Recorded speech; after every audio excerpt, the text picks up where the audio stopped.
லக்ஷ்மி,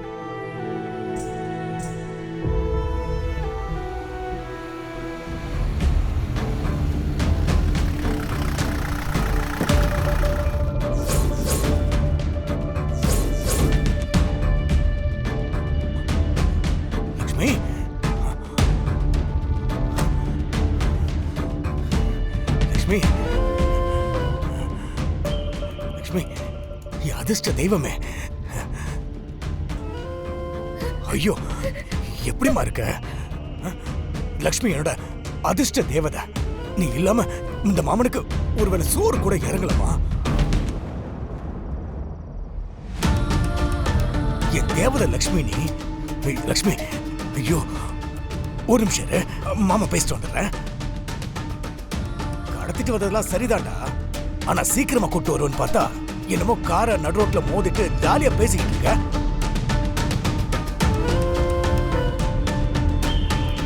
என்ன தெரியலையா? நான் தான் கஜேந்திரன். டேய், என்னடா இவனுக்கு என்ன தெரியல போல இருக்கு. அது மட்டும் இல்லாம நான் யாருன்னு இவனுக்கு சொல்லணும் போல இருக்கேன். நான் கஜேந்திரன். ஓடு.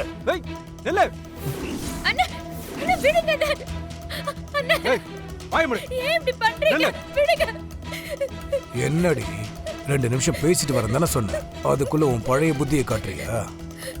ஏண்டா தம்பி, இவ்வளவு தூரம் அவளை கடத்தி கூட்டிட்டு வரல, நான் ஏற்கனவே போன்ல சொன்ன மாதிரி அவ கை காலை கட்டி தூக்கிட்டு வர வேண்டியதானே? இவ இந்த மாதிரி ஓடி போறதுல பயங்கர கில்லாடி. என்கிட்ட எத்தனை முறை தப்பிச்சு போயிருக்கா தெரியுமா? எது எப்படியோ பரவாயில்ல, இவளை கூட்டிட்டு வந்துட்டேன். இந்த நல்ல விஷயத்த நான் என் நண்பன் கிருபாக்கு போன் பண்ணி சொல்லிடுறேன். போன கொடுறேன்.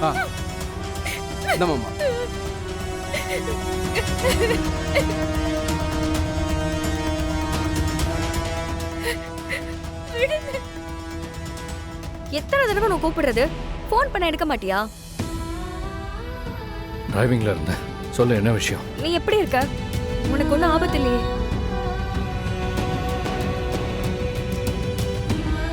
ஏய், என்னாச்சு? ஒன்றும் இல்லை, நல்லா இருக்கேன். சரி, மகா எங்க இருக்கா?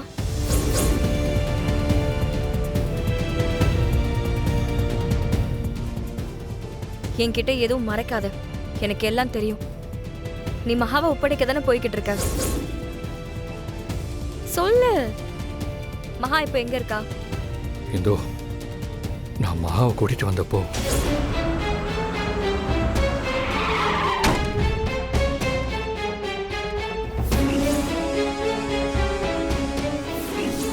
மகா பாவம், அவர் அப்பாவி.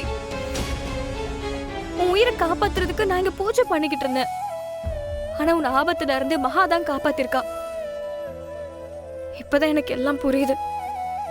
நீ இப்ப என்ன பண்ண போற? இப்பவும் உங்க அண்ணனை மீறி உன்னால எதுவும் பண்ண முடியாதுன்னு நீ சொல்ல போறியா? ஏய், உச்சிக்கு 300 தடவை அண்ணா அண்ணான்னு கூப்பிட்டுக்கிட்டே இருந்தா. என் உயிரையே காப்பாத்திருக்கா.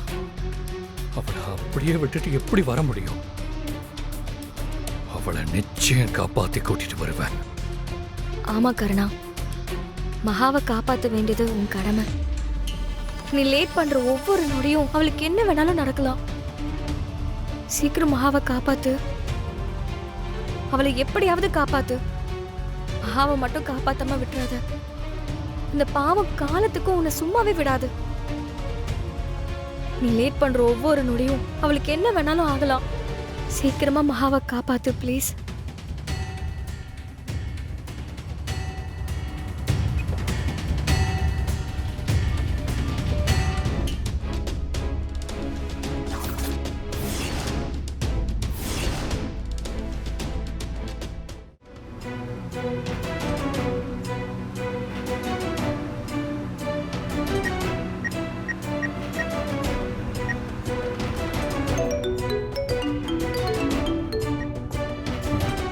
சொல்லுங்கண்ணே. திவா, சென்னை ரீச் ஆட்டியா? சென்னை வந்துட்டேண்ணே. வந்தது முதல் வேலையா அவளை கட்டி போட்டு வச்சிருக்கேண்ணே. பாரை பக்காவா ரெடி பண்ணிவிட. பார்க்க புதுசு மாதிரி இருக்கணும். பாரை திறக்கிறதுக்கு மினிஸ்டர் வராரு. ஓப்பனிங் சும்மா கோலாகலமாக நடக்கணும். அப்போதான் நம்ம யாருன்னு அங்கே இருக்கிறவங்களுக்கு புரியும். அண்ணே கவலைப்படாதண்ணே, பார் எல்லாம் பசங்க நைட்டோட நைட்டா ரெடி பண்ணிட்டானுங்கண்ணே. திவா, எந்த தப்பும் நடந்துடக்கூடாதுடா. இதுல நம்ம கௌரவமே அடங்கியிருக்கு. மற்றவங்க முன்னாடி ஒரு பொம்பளை நம்ம பாரையே அடிச்சு உடைச்சிருக்கா. எந்த இடத்துல பாரை அடிச்சு உடைச்சாலோ அதே இடத்துல மினிஸ்டர் வச்சு திறந்தா தானடா மரியாதை. ஆமா, அவளை எங்க வச்சிருக்க? அண்ணே பார்ல ஒரு ரூம் இருக்குல்லண்ணே, அங்கதான் கட்டி போட்டு வச்சிருக்கேன். முதல்ல அவளை வீடியோ காலில் காமி. ஒரு நிமிஷம் ஒரு நிமிஷம்.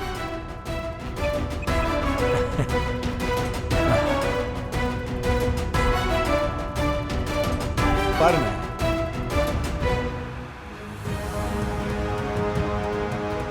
ஏய், ஒரு பொம்பளை நீ கைய ஓங்கலையா? திமிரு பரிவட்டத்துல எனக்கு சமமா உனக்கு பரிவட்டமா? பஞ்சாயத்துல மட்டும் மரியாதை இல்லாம என்னென்னமோ பேசுன. பொம்பளை ஆம்பளைக்கு சமமா? எவன் சொன்னா? இன்னைக்கு தெரிய முடியும் உனக்கு ஆம்பளனா யாரு, பொம்பளனா யாரு.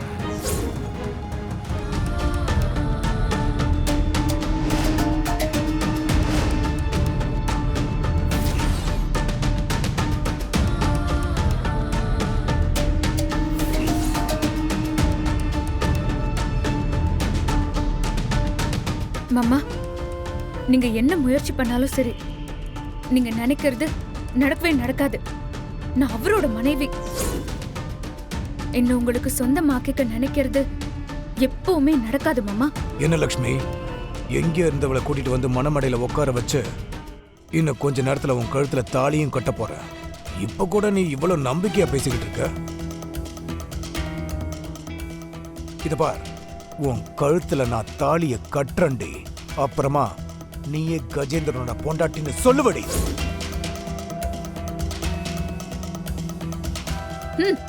ஒரு நிமிஷம் மாமா. நீங்க என்ன தூக்கிட்டு வரும்போது நான் முடிவு பண்ணிட்டேன். கண்டிப்பா நீங்க என் கழுத்துல தாலி கட்டாம விட மாட்டீங்கன்னு. ஆனா நான் உயிரோட இருக்கிற வரைக்கும் அது நடக்கவே நடக்காது. ஆமா மாமா, அதனால நான் அப்பவே அரளி விதைய அரைச்சு சாப்பிட்டுட்டேன். ஏ லக்ஷ்மி, என்ன என்ன சொல்ற? நான் செத்தாலும் அவரோட பொண்டாட்டியாதான் சாவனே ஒழிய உங்க கையால என் கழுத்துல தாலி கட்ட விடவே மாட்டேன். லக்ஷ்மி, லக்ஷ்மி, லக்ஷ்மி, லக்ஷ்மி, லக்ஷ்மி, லக்ஷ்மி, லக்ஷ்மி, லக்ஷ்மி, லக்ஷ்மி,